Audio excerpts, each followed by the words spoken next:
पुण्यात काल मान्सूनपूर्व पाऊस झाला, मात्र याच पावसानं पालिकेची पोलखोल केल्याचं समोर आलंय। पुण्यातल्या अनेक परिसरांमध्ये मोठ्या प्रमाणात पाणी साचलं होतं। त्यातच सगळ्यात जास्त दाणादाण झाली ती सिंहगड रोडची झाली। मोठ्या प्रमाणात 3 ते 4 किलोमीटरच्या रांगा पाहायला मिळाल्या आणि आपण सिंहगड रस्त्यावरच्या सगळ्या नागरिकांसोबत आहोत। या नागरिकांना रोज त्याच रस्त्याने जाणं येणं करावं लागतं आणि येता पावसाळा अख्खा समोर आहे, मात्र मान्सूनपूर्व पावसानंच ही सगळी परिस्थिती काल निर्माण झाली होती। काय नेमकं काल सगळ्या परिस्थिती होती आणि तुम्ही त्यात होतात का? हो, काल रात्री अचानकच संध्याकाळपासून पाऊस सुरू झाला होता आणि इतकं पाणी भरलं की गाड्यांच्या खरंच रांगा, तो पूल नवीन केलेला आहे पण वरनं कोणीच जात नव्हतं, सगळे खालनं निघाले होते। ॲक्च्युली तिकडे फुल पाणी भरलेलं होतं आणि त्यामुळे खूप नुकसान झालेलंच आहे, पण तरी याच्यातून सुधारणा करायची गरज आहे। आता अनेक व्यवस्था अजून व्हायला पाहिजेत, झालेले पण आहेत पण व्हायला पण पाहिजेत आणि अशी सगळी परिस्थिती आहे। रोजचं हेच बघायला मिळतं, म्हणजे थोडा जरी पाऊस आला तरी पुणे तुंबतंय। काय नेमकी कारण आता वाटतायत? कारण महापालिका तर काम करताना दाखवतायत, दावे करतायत। नाही असेल, काम वगैरे चालू असेल, पण त्यांनी नियोजन वगैरे करायला पाहिजे। म्हणजे अशी परिस्थिती उद्भवली तर नाले सफाई म्हणा किंवा हे जे थोड्याशा पावसाने लगेच रस्त्यावरती ते पाणी तुंबायला लागते, त्याच्यावरती उपाययोजना करायला पाहिजे। याच्यावरती कायमस्वरूपी काहीतरी करायला पाहिजे, असं आधी त्रास होऊ नये याच्यासाठी। काल तुम्ही या सगळ्या ट्रॅफिक मध्ये हो, मी बघितलं ना, किती तास होते साधारण? नाही, एक तास तरी मी होतो। म्हणजे तिथे खूप प्रचंड जोराचा पाऊस आला, त्याच्यामुळे थांबावं लागलं मला पण खूप रस्त्यावरती पाणी साचलेलं, नागरिकांची प्रचंड गैरसोय होत होती। हो, पाणी तुंबतंय आता अनेक रस्त्यांवर, तर काय नेमकं वाटतंय? कारण अनेकदा असं होतं की याच्यापूर्वी पुण्यात पाणी तुंबायचं नाही किंवा काही नाही, मागचे सलग 3 ते 4 वर्ष झाले तीच परिस्थिती बघायला मिळते। खोलगड भाग असल्यामुळं तिथं नाली सफाई होत नसते, त्याच्यामुळे ते पाणी लवकर ड्रेनेज म्हणून जात नाही आहे, त्याच्यामुळे ते पाणी चालतं आणि ट्रॅफिक होतं।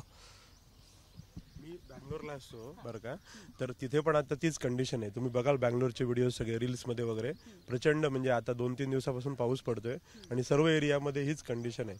म्हणजे महानगरपालिकेची ही जबाबदारी आहे की त्यांनी सगळी ही कामं करून नाले सफाई म्हणा, हे म्हणा, किंवा नागरिकांना गैरसोय होणार नाही याची काळजी घ्यायला पाहिजे। आता स्मार्ट सिटी म्हटलं जातं पुण्याला, स्मार्ट सिटी म्हणून पुण्याची ओळख आहे। बाणेर, बालेवाडी, चांदणी चौक असू देत किंवा बावधन, हे सगळे परिसर आहे ते स्मार्ट सिटीच्या अंतर्गत डेव्हलप करण्यात आले आहे। सगळीकडे कॉन्क्रिटीकरण आहे आणि डेव्हलप केलेल्या भागात सुद्धा पाणी साचतंय। आता आम्ही इथे हिंगण्याच्या ट्रॅकवर आहोत, हिंगणे खुर्द विठ्ठलवाडीच्या, आणि काल जो अचानक संध्याकाळी पाऊस आला त्या पावसामुळे अत्यंत नागरिकांचे हाल झाले। नवीन पूल वगैरे सुधारणा बऱ्याचशा झालेल्या आहेत, परंतु त्याही अपुऱ्या पडतात आणि बऱ्याच ठिकाणी पाणी साचणे आणि खड्डे हे असे प्रकार आहेत। त्यामुळे नागरिकांना 1-1, 2-2 तास 2 किलोमीटरसाठी जायला लागतो पूर्ण वेळ। त्यामुळे ह्याच्यावरती शासनाने काहीतरी पावलं उचलायला पाहिजेत। आणि असेल तर बरोबर म्हणजे दरवर्षी हेच जर त्रास होत असेल तर त्याच्यावरती उपाय करायला पाहिजे। कारण मेट्रोच्या कामामुळे विशेषतः हे सगळे त्रास सुरू झालेले आहेत माझ्या मते। कारण जो पाण्याचा निचरा व्हायला पाहिजे त्याच्यावरती त्यांनी काही लक्ष द्यायला पाहिजे। कारण बँगलोरमध्ये हीच कंडिशन आहे, कारण सगळं कॉन्क्रिटीकरण झालेलं आहे, त्यामुळे सगळं पाणी रस्त्यावर आलेलं आहे, हीच कंडिशन आहे सगळीकडे। तर महानगरपालिकेची जबाबदारी आहे की त्यांनी याच्यावर उपाययोजना करायला पाहिजे। आणि जिकडे तिकडे ब्लॉक बसवलेले असल्यामुळे हे असे गट्टू म्हणतात त्याला, त्यामुळे पाणी तिथून मुरतच नाही, पाणी मुरायला कुठेही जागा नाही। त्यामुळे प्रचंड पाऊस आणि शेवटी हे नैसर्गिक आहे, परंतु अशा नैसर्गिक आपत्तींना पुढे जाऊन काहीतरी तोंड देण्यासाठी शासनाने हे करायला पाहिजे, त्याबद्दल उपाययोजना करायला पाहिजेत असं आमचं म्हणणं आहे। मान्सून पूर्वच पावसात ही परिस्थिती असेल, येता अख्खा पावसाळा आपल्या तोंडावर आहे आणि सिंहगड रस्ता असू देत, अख्ख्या पुण्यात तीच परिस्थिती बघायला मिळणार नाही। आपण गेल्या 2-4 वर्षात पाहिलं तर सिंहगड रोडवर पाणी तुंबते का नवीन नाहीये, परंतु शहरामध्ये 87 साली हा भाग महानगरपालिकेच्या हद्दीमध्ये आला, त्यानंतर दाहेरीचा भाग वाढला। आता तुम्ही बघू शकता ह्याच्या मागे एक रस्ता केलेला आहे, कॉन्क्रीटचा रस्ता केलेला आहे। आम्ही वारंवार महानगरपालिकेला मागेही सांगितलं होतं की हे कॉन्क्रीटचं पाणी जे आहे ना, ह्याला स्टॉर्म वॉटरच्या लाईन नाही आहेत, ह्या स्टॉर्म वॉटरच्या लाईन नसल्यामुळे हे पाणी तुंबतं आणि ते ब्रह्मा हॉटेलपाशी साचतं। ब्रह्मा हॉटेलपाशी साचल्यामुळे इथे पलीकडे हिंगण्याचा खोराडवस्ती रस्ता असल्यामुळे हा परिसर सगळा तळजाईचा परिसर आहे, त्यामुळं डोंगर माथा असल्यामुळे इथले जे ओढे नाले आहेत हे बुजवण्यात आलेले आहेत असं अनेक लोक बोलतात आहेत.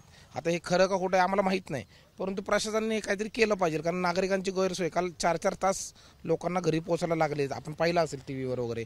दुसरी गोष्ट अशी की अनेक रस्ते विकास होत असताना, म्हणजे सिमेंट कॉन्क्रीट होत असताना त्याच्यामध्ये स्टॉर्म वॉटर लाईन असल्या पाहिजे, किंवा मेट्रोची कामं जरी चालू असली तरी एक गाईडलाईन असती. शहर डेव्हलप होत असताना त्याचे काय पॅरामीटर असतात, प्लॅनिंग असतं, ते प्लॅनिंगचा अभाव आहे शहरामध्ये, हे वारंवार दिसून येत आहे. कारण का पुलावर होऊन देखील म्हणजे पाऊस जरी नाही पडला तरी ट्रॅफिक जाम होतोय, आणि पाऊस झाल्यामुळे अधिकचं ट्रॅफिक जाम झालेलं आहे. कारण नंबर ऑफ व्हेरिकल किती ट्रॅव्हल होतात ह्याचा आकडेवारी महानगरपालिकेकडे आहे, ट्रॅफिक डिपार्टमेंटकडे आहे. ठीक आहे, त्याच्यामध्ये नियोजनच नाही आहे, आणि हा नियोजनाच्या अभावापायी नागरिकांना त्रास होतोय. महापालिका नियोजनच करत नाही असं वाटतं. नियोजन करतात पण ते अपुरं पडते. आणि मी इथं आता 42 वर्ष इथं राहतो.